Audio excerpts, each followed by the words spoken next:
ಕಾಂಗ್ರೆಸ್ ಸರ್ಕಾರಕ್ಕೆ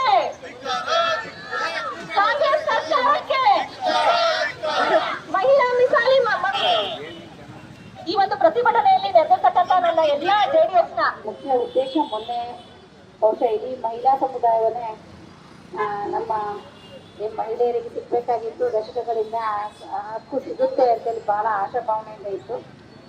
ಅದನ್ನ ಸಪೋರ್ಟ್ ಮಾಡದೆ ಕಾಂಗ್ರೆಸ್ನವರು ಅದನ್ನ ಬಿಲ್ಲನ್ನ ಪಾಸ್ ಆಗಕ್ಕೆ ಬಿಡ್ಲಿಲ್ಲ, ಬಿಲ್ ಬಿದ್ದೋಯ್ತು. ಮಹಿಳೆಯರಿಗೆ ಇದೆ ಇವತ್ತು ಸಡನ್ ಆಗಿಟ್ಟಿದ್ದೀವಿ ಅನ್ನೋ ಪ್ರಶ್ನೆ ಅವರಲ್ಲಿತ್ತು. ಆದರೆ ಸಡನ್ ಆಗಿಟ್ಟಿರೋ ಪ್ರಶ್ನೆ ಅಲ್ಲ ಇದು.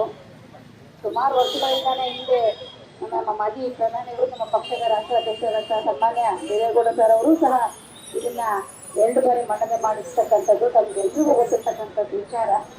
ಆದರೂ ಅವರು ಇದನ್ನ ಹೊಸ ವಿಚಾರ ಅನ್ನೋ ರೀತಿಯಲ್ಲಿ ವರ್ತನೆ ಮಾಡಿರೋದು ನಮ್ಗೆ ಯಾಕೋ ಅರ್ಥ ಆಗಲಿಲ್ಲ. ಇನ್ನು ಡಿಲಿಮಿಟೇಷನ್ ವಿಚಾರ ಸಂವಿಧಾನಾತ್ಮಕವಾಗಿ ವರ್ಷಕ್ಕೊಂದ್ಸರಿ ಮಾಡಬೇಕು ಅನ್ನೋ ಒಂದು ಕಾನೂನು ಇದೆ. ಆ ಕಾನೂನು ಚೌಕಟ್ಟಲ್ಲಿ ಆ ಸಬ್ಜೆಕ್ಟ್ನೂ ಸಹ ಸೇರಿಸಿಟ್ಟಿದ್ರು. ಆದರೆ ಇದ್ರ ಜೊತೆಗೆ ಅದನ್ನು ಇಡಬಾರ್ದು ಅನ್ನೋದು ತಪ್ಪು.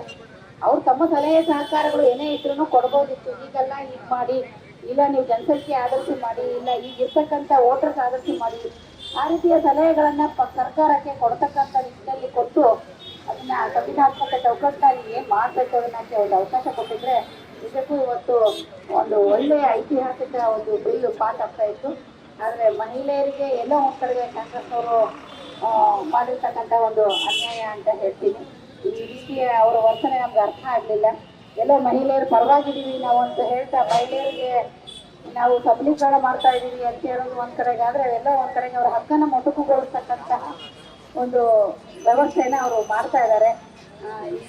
ಈ ರೀತಿ ಅವರ ವರ್ತನೆ ಒಳ್ಳೆಯದಲ್ಲ. ಮುಂದಿನ ದಿನದಲ್ಲಿ ಮಹಿಳೆಯರು ಅವರಿಗೆ ತಕ್ಕ ಉತ್ತರವನ್ನು ಕೊಡ್ತಾರೆ ಅಂತ ಹೇಳಕ್ಕೆ ಇಷ್ಟಪಡ್ತಾ, ಇವತ್ತಿನ ಇಂಥ ದಿವಸದಲ್ಲೂ ನಮ್ಮ ಮಹಿಳೆಯರೆಲ್ಲ ಬಂದು ಸಪೋರ್ಟ್ ಮಾಡಿರ್ತಕ್ಕಂಥ ಎಲ್ಲ ನಮ್ಮ ನಮ್ಮ ಮುಖಂಡರುಗಳಿಗೂ ಎಲ್ರಿಗೂ, ಯಾಕಂದ್ರೆ ಅಲ್ಲ ಮಹಿಳೆಯರಿಗೆ ಪುರುಷರ ಸಹಕಾರ ಇಲ್ಲದೆ ಮಹಿಳೆಯರು ನಾನು ಶಾಸಕಿ ಆಗಿದ್ದೀನಿ ಅಂದ್ರೆ ಮಹಿಳಾ ಕೋಟದಲ್ಲಿ ಆಗಿಲ್ಲ.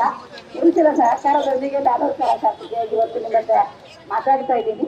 ಆದ್ರೆ ಏನು ಹಿಂದೆ ಓಟ್ ಕೊಡಕ್ಕೆ ಇರ್ಲಿಲ್ಲ, ಒಂದು ಹೋರಾಟ ಸಂವಿಧಾನಾತ್ಮಕವಾಗಿರ್ತಕ್ಕಂಥದ್ದು ಆ ನಿಟ್ಟಿನಲ್ಲಿ ಪ್ರಾರಂಭ ಆಗಿರೋದು. ಮಹಿಳೆಯರು ಸತತವಾಗಿ ಒಂದಲ್ಲ ಒಂದು ರೀತಿಯ ಶೋಷಣೆಯನ್ನು ನಡೀತಾನೆ ಇದೆ.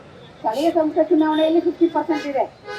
ಆದ್ರೆ ನಾವೇನು ಸ್ಥಳೀಯ ಸಂಸ್ಥೆ ಚುನಾವಣೆಯಲ್ಲಿ ಏನು 50% ಕೊಟ್ಟಿದ್ದೀರಾ ಆ ರೀತಿ ಕೊಡಿ ಅಂತ ಹೇಳ್ತಿಲ್ಲ. 33% ಕೊಡೋದಕ್ಕೂ ನೀವು ಕಾಂಗ್ರೆಸ್ನವ್ರು ಯಾಕೆ ಅಡ್ಡ ಬರ್ತಿದ್ದೀರಾ ಅಂತ ನಂಗೆ ಅರ್ಥ ಆಗಲಿಲ್ಲ. ಈ ಧೋರಣೆಯನ್ನು ಅವ್ರು ಬದಲಾವಣೆ ಮಾಡ್ಕೊಳ್ಬೇಕು ಅಂತ ಹೇಳ್ತಾ ಇವತ್ತು ಇಲ್ಲಿ ಬಂದು ನಮಗೆಲ್ಲ ಸಪೋರ್ಟ್ ಮಾಡಿರ್ತಕ್ಕಂಥ ನಮ್ಮ ಶಿವಮೊಗ್ಗ ನಗರದ ಎಲ್ಲ ಮಾಧ್ಯಮ ಮಿತ್ರರಿಗೆ ಎಲ್ರಿಗೂ ಧನ್ಯವಾದಗಳನ್ನ ಹೇಳಿ